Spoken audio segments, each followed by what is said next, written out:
Le journal Henri Ochocho.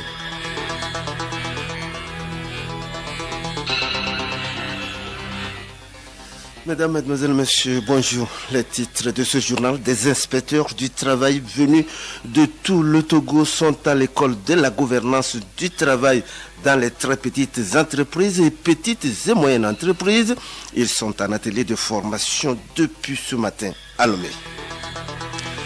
Tourisme, suite à l'enlèvement de 2 touristes français et à l'assassinat de leur guide dans le parc de la Pendjari au Bénin, la peur gagne progressivement le monde professionnel de ce secteur.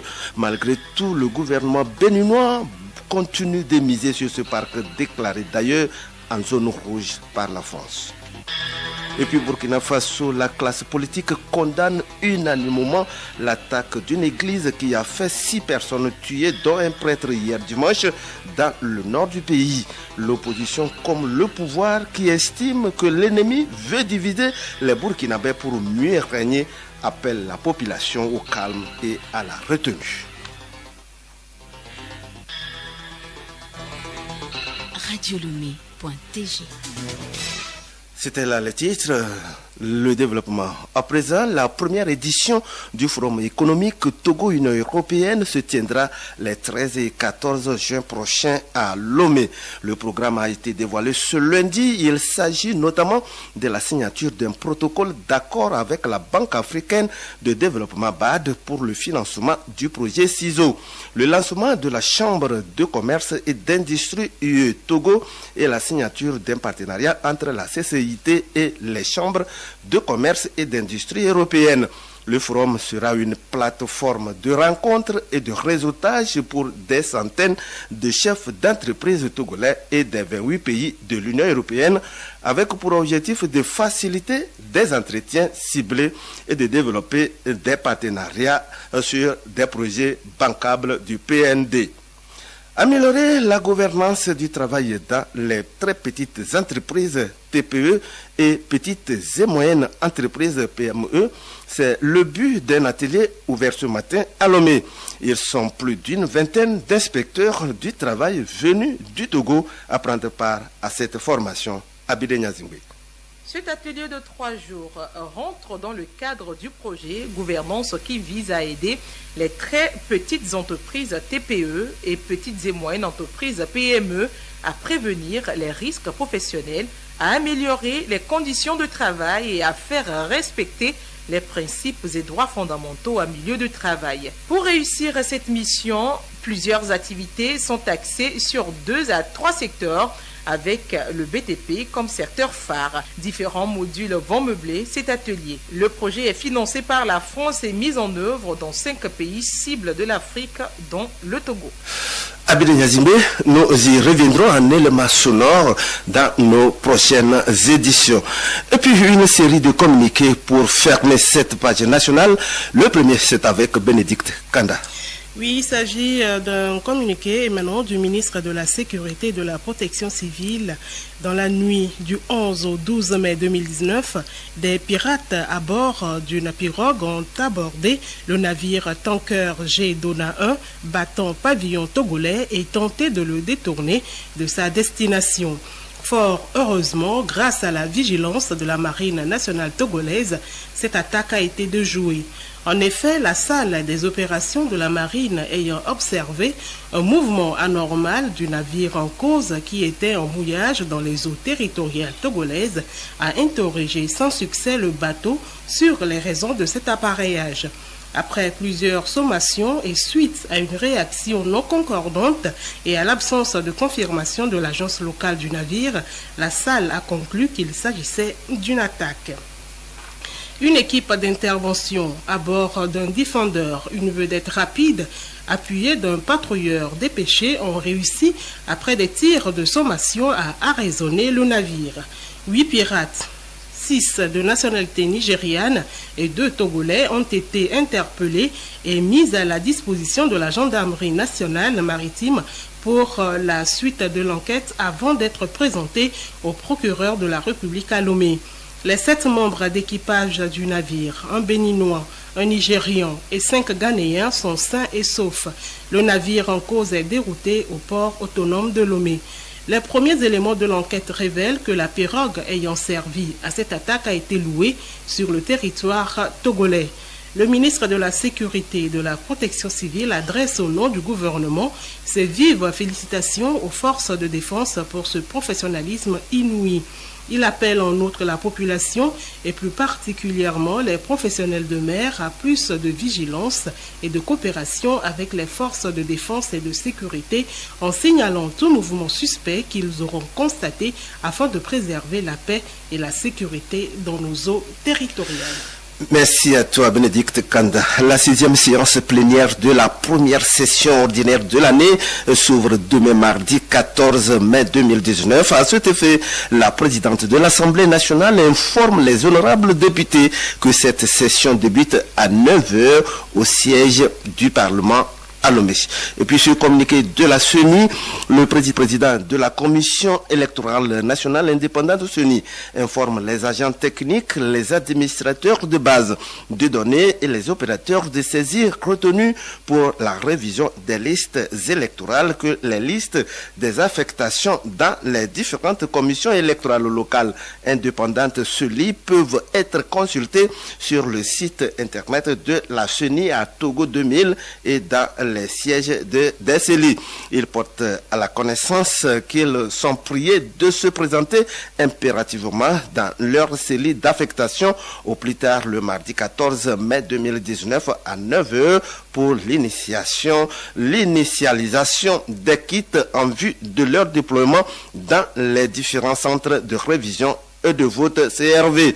Le président remercie chacun et chacune pour leur mobilisation. Le journal Henri Ochocho.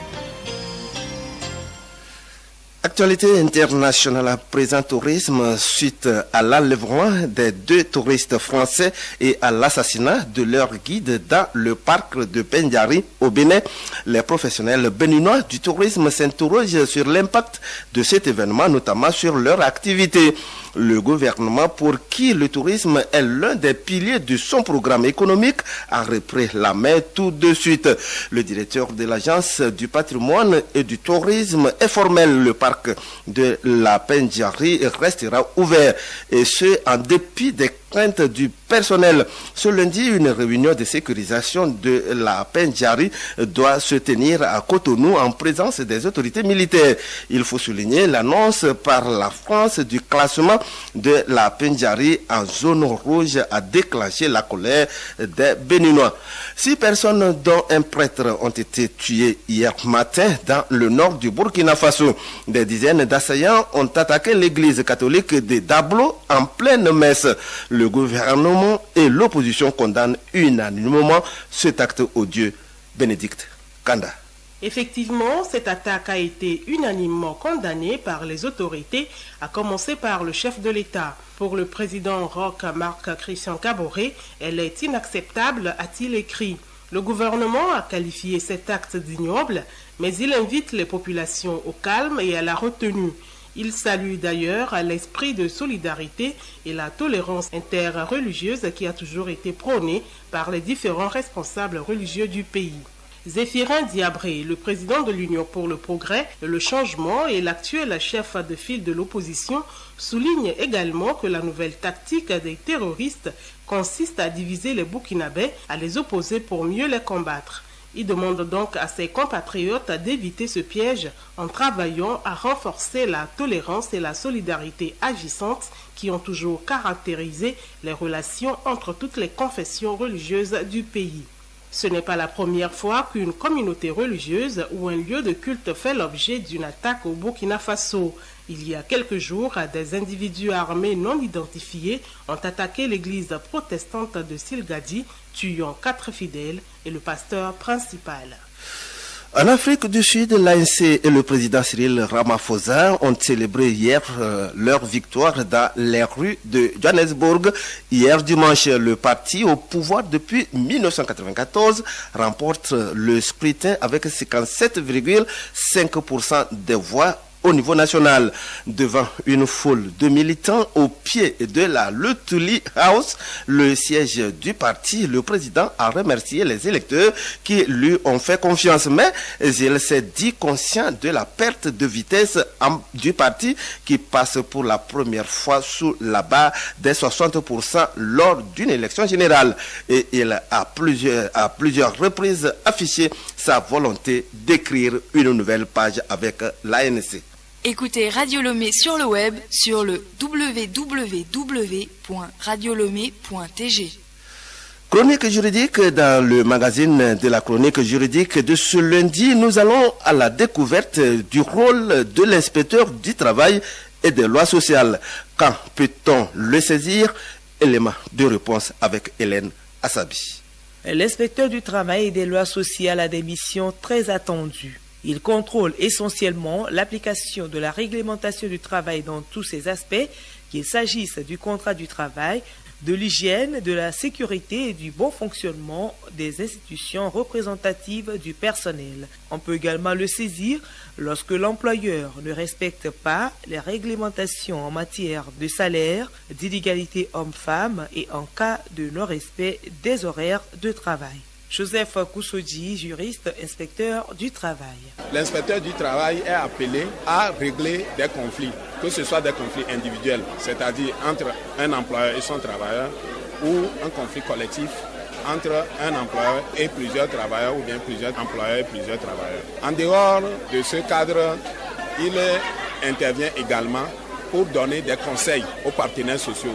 Donc les deux, que ce soit l'employeur ou le travailleur, peuvent le saisir sur des questions liées au droit du travail pour qu'ils puissent les édifier sur ces points-là. L'inspecteur du travail est appelé au respect du secret professionnel et lorsque cette règle est violée, il est passible de sanctions. Nous retrouvons Joseph Koussoudi, juriste, inspecteur du travail. L'inspecteur du travail est assujetti au secret professionnel. Dans le cas où il arrivait à violer ce secret professionnel, à divulguer les informations qu'il ne fallait pas, dans ce cas, la sanction est pénale. En termes de peine d'emprisonnement, ça peut aller de 1 à 3 ans d'emprisonnement. Et en termes d'amende, 1 million à 3 millions de l'une de ces deux peines.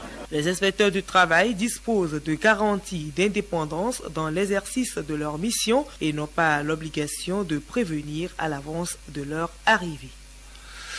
En sport, la saison 2018-2019 du football togolais a pris fin hier dimanche avec les matchs de la 26e et dernière journée du championnat national de la SCK et Maranatha vont représenter le Togo en Coupe continentale. Fin de saison d'élite de football en Angleterre, Manchester City a été sacré au terme d'un sprint final. Un point le sépare du dauphin Liverpool. Et puis, un football féminin, le tournoi UFOA B Abidjan 2019 se poursuit. Après 2 défaites d'affilée, les Togolaises seront face aux Sénégalaises. Tous ces titres vous seront développés tout à l'heure à 13h par Théophile Dandakou.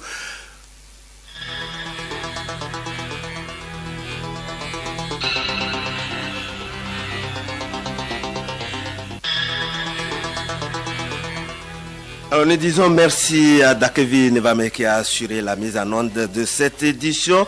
Une édition réalisée par Nadia Titikwina à qui nous disons merci. Le rappel des titres avant de nous quitter. Des inspecteurs du travail venus de tout le Togo sont à l'école de la gouvernance du travail dans les très petites entreprises et petites et moyennes entreprises. Ils sont en atelier de formation depuis ce matin à Lomé. Tourisme suite à l'enlèvement des 2 touristes français et à l'assassinat de leur guide dans le parc de la Pendjari au Bénin. La peur gagne progressivement le monde professionnel de ce secteur. Malgré tout, le gouvernement béninois continue de miser sur ce parc, déclaré d'ailleurs en zone rouge par la France. Et puis Burkina Faso, la classe politique condamne unanimement l'attaque d'une église qui a fait 6 personnes tuées, dont un prêtre hier dimanche dans le nord du pays. L'opposition comme le pouvoir qui estime que l'ennemi veut diviser les Burkinabés pour mieux régner appelle la population au calme et à la retenue.